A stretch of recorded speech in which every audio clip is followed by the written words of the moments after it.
Lo que tiene que hacer es contraer el capital variable aumentando la tasa de plusvalía, bien sea absoluta o relativa, lo que se traduce en una mayor explotación del trabajo. Pero al aumentar la tasa de explotación del trabajo o al cambiar la composición orgánica del capital, o sea, al sustituir capital, sacar capital variable en la medida que aumenta la tecnología, tiene un impacto en los mercados, y es que el grueso de los trabajadores pierde el poder adquisitivo o lo pierde totalmente cuando cae en desempleo. Entonces entra una segunda oferta, una segunda efecto de estas fuerzas endógenas del sistema, y es un desequilibrio entre la oferta y la demanda. O sea, son crisis de sobreproducción también. O sea, a la caída de la tasa de ganancia, que es tendencial con una ley interna en la lógica de funcionamiento del sistema, se agrega el desequilibrio en los mercados entre oferta y demanda. Y el tercer elemento es ya de carácter político, es la confrontación capital-trabajo. En las fases de auge, en que hay alta demanda de fuerza de trabajo, los trabajadores tienen mayor capacidad de organización y de lucha, de presionar reformas, bien sean de orden legal en el Estado, lo que permitió en el siglo XX construir cierto estado de bienestar o welfare state. Y en las fases recesivas, obviamente, se rompe la organización laboral y permite al capital una avanzada para poder reducir salarios. Pero en la fase de ascenso hay una ganancia en la distribución del valor agregado a favor de los trabajadores, lo cual se une a los dos factores anteriores. O sea, esas tres fuerzas endógenas del sistema: caída en la tasa de ganancia, desequilibrios oferta y demanda que lleva a sobreproducciones, y lo que llaman asfixia de la ganancia por el conflicto capital-trabajo, inducen a la fase expansiva, a la fase recesiva. Ahora, ¿cómo se pasa de la crisis a la fase nuevamente expansiva? Es importantísimo porque aquí los factores son exógenos para entender la discusión. Este es como el marco teórico para entender el impacto en Colombia. O sea, mientras que las otras son fuerzas internas a la lógica del sistema, el sistema, si se deja a su propio funcionamiento, comienza un círculo perverso de crisis y más crisis y más crisis del sistema. Entonces tienen que haber unos factores exógenos que no son automáticos al sistema y suponen una reconfiguración del contexto social, de la relación capital-trabajo y un cambio institucional, que es lo que ustedes están viendo. Siguiente, por favor. Ya entrando a nivel de lo que ha pasado en esta última fase, lo que vemos que en todo este marco de lo que se ha venido llamando globalización, tenemos aquí a nivel mundial, tenemos las economías avanzadas y tenemos las economías que llaman el desarrollo o periféricas.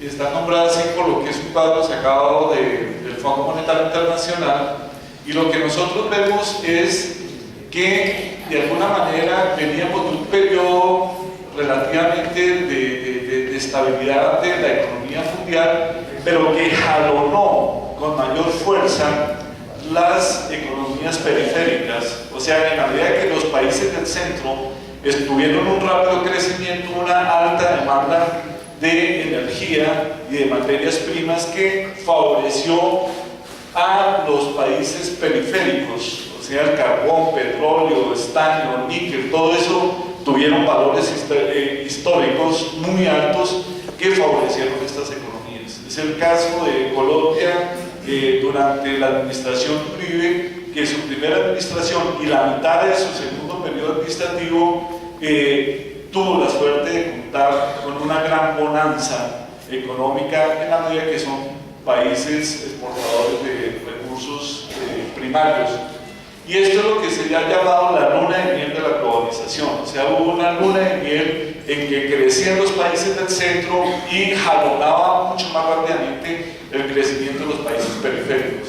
Aquí vemos el descenso de la economía. Aquí todavía no se estimaba cuál iba a ser el golpe de la crisis tan profundo, pero vemos absolutamente que el comportamiento de estas economías, que son de carácter más primario, exportadoras, dependen de la locomotora de los países del centro para su funcionamiento económico. Por una razón, como no tienen mercados internos fuertes, porque son masas de trabajadores con trabajos muy precarizados, con bajos ingresos y altos niveles de desempleo. La acumulación del capital en los países periféricos depende de las exportaciones y de los precios implícitos de sus bienes exportados. O sea que su suerte está atada como un vagón que va en última clase de lo que esté pasando en la locomotora de los países del centro. El siguiente, por favor. Aquí es muy importante entender este gráfico. Este gráfico va a tener, yo les traigo para los que no alcancen a ver, por favor, si circulan, que lo puedan tener ustedes y lo pueden quedar.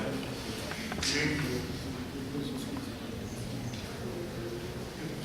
Si pueden, por favor, circular ahí para quienes no alcancen ver una vez lo pueden tener ustedes. Aquí es muy importante este gráfico en ese, porque ya es el caso de Colombia.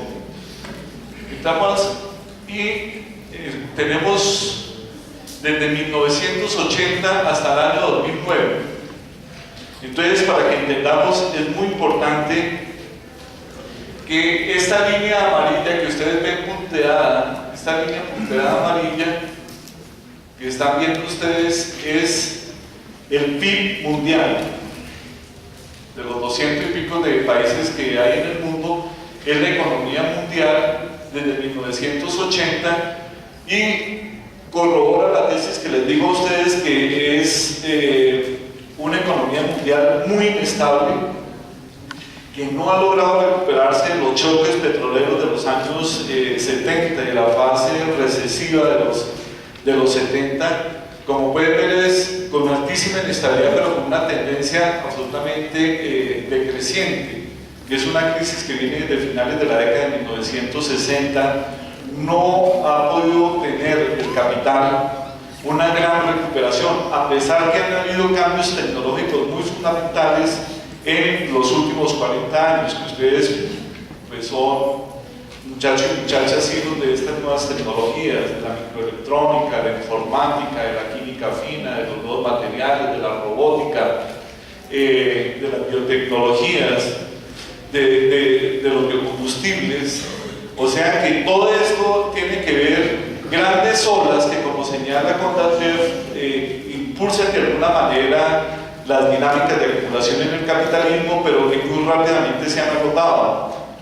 Los 80 fue toda la revolución técnico-científica, articulada a la microelectrónica y a la informática, pero se va a agotar precisamente en la década de los 90. Y como hay todo un gran volumen de capital que requiere de ser financiado para poder operar y obtener tasas de ganancia, migra espacialmente o busca nuevos espacios de inversión, que es lo que ha ido pasando con todos los bonos de construcción. Entonces, como pueden ver, esta línea amarilla es el comportamiento de la economía del mundo, y la línea azul que ustedes ven, miren ustedes la línea azul, ¿sí?, es de la economía colombiana. Es muy importante, miren la caída tan profunda, porque ya el ministro de Hacienda anoche aceptó que decían que la crisis no iba a golpear a Colombia, y ya aceptaron que la caída de este año va a ser de -3, entre -3 y -1, la caída de la economía colombiana, que decían que no iba a haber caída. Después de que el año pasado la economía estuvo cercano, digamos, tuvo crecimiento del 3%, y en el 2007 estuvo sobre el 5%. Entonces, ustedes ven una economía, esta línea azul es la economía colombiana, la caída en picada tan profunda que ya no puede ocultar el impacto de la crisis.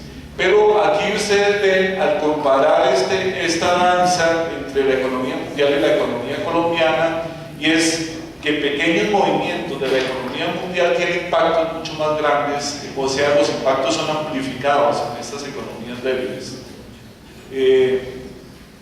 En el grupo de los 20 que se ha reunido para ver cómo enfrentan la crisis mundial, 20 países del mundo, que son los que se reunieron hace poco en Londres, tienen el 65% de la población y representan el 85% de la economía del mundo, 20 países, que son los países centro más lo que se conoce hoy en día como los países BRIC,